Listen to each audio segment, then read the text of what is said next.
Ang harot-harot, akala mo niya harot siya, hindi naman naharot. Sigaw ng sigaw, tawa ng tawa. Wala nga kumakausap dyan eh. Yun, nagising ng 2:30. Nagising ng mag-aalas 4. Nagising ng mag-aalas, Diyos ko. Ay pa sumama sa tatay niya. Pag binubutan tatay niya, palahaw siya. Nang iyak mo.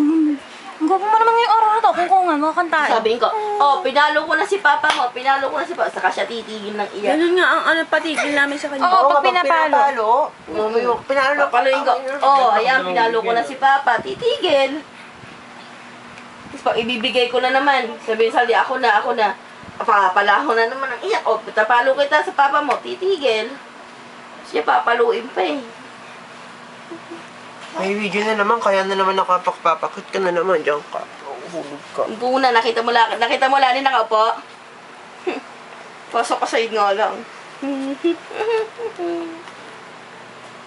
Papa, umupo na si Basti. Nakita na nila. Dito ka, Chichi, matulog kay Bongbong. Ako matutulog ako sila na ginising kasi ako eh.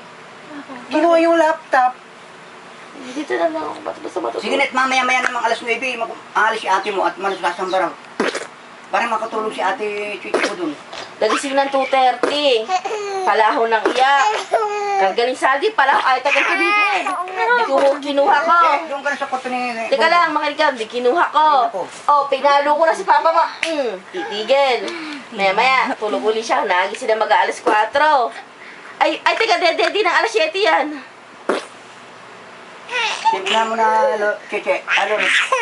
Aw, papa ko hindi. Help! Huwag yung patawan. Nagising ng alas 2:30, nagising na mag-alas 4, nagising ng 5:30. Ay, harot yan. Kahapon, harot na. Harot na, baby. Kaya dito ka na sa kwarto Ikaw ni pinalo Bongbong para ko. makatulog ka.